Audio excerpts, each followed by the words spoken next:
Professionally, I never thought that I would end up even as a judge, less more a judge in juvenile court.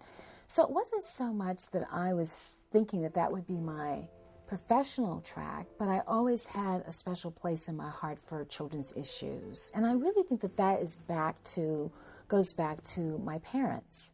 My mother spent her entire professional career as an educator, sometimes in the classroom, sometimes in the area office, sometimes as an administrator, but always had a special place in her heart for her children. She packed lunches for children who didn't have enough food. She would recycle our clothes. My dad chaired the local YMCA board. So I saw that growing up, and I think that had a lot to do with it.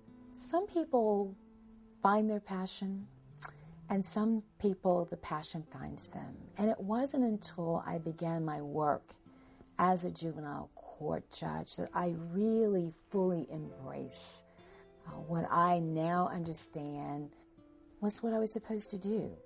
The first week that I was on the bench, there was a child that I've actually written about who, without, of course, saying who he is, 8 years old, and came in on a deprivation hearing and walked into my courtroom, and it is still etched in my mind, my soul, my heart. And he looked around the courtroom and he just started shaking. And so I just instinctively stood up and took off my robe and walked down and just took him into my arms. And the short version of the story is that he was left in a shelter on July 23rd by his mother, and she said, "I'll be back," and she never came back. And this was, October 8th. And all of these weeks had gone by, and he'd just been lingering in the system. That case, and one very shortly after that, where it was my first case where a child had died, had been beaten to death. And I had the responsibility of the other siblings and removing them and putting them in foster care. And I remember taking a recess and literally going into my chambers and going in the bathroom on that cold red tile floor. And if I close my eyes right now, I can still feel that sensation of that cold floor.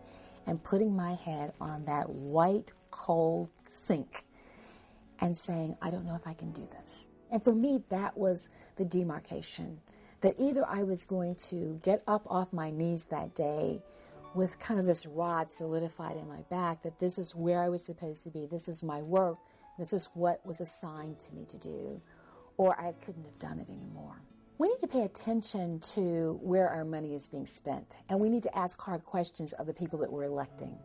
And it is not enough for elected officials, local, state, federal officials, to give lip service to leaving no child behind. What does that mean? What are you prepared to do? What are you prepared to do in terms of funding? What are you prepared to vote for? What are you prepared to really go on the line for?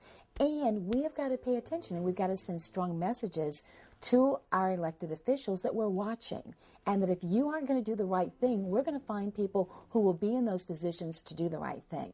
I am hopeful in a way more so now today than when I first began this work, because I think more of us get it, and more of us understand that at the end of the day, our children are all we have with which to build a new generation of men and women. My message to the children in Georgia, and if I could just have them all gathered up, I would look them in the eye and I would say, I want you to dream. I want you to believe that you can be anything that you want to be, that there is no ceiling limit to your ability to dream. And one of the things that I'm asking all of us as parents and caring adults is to ask that of our children. What is your dream for your life?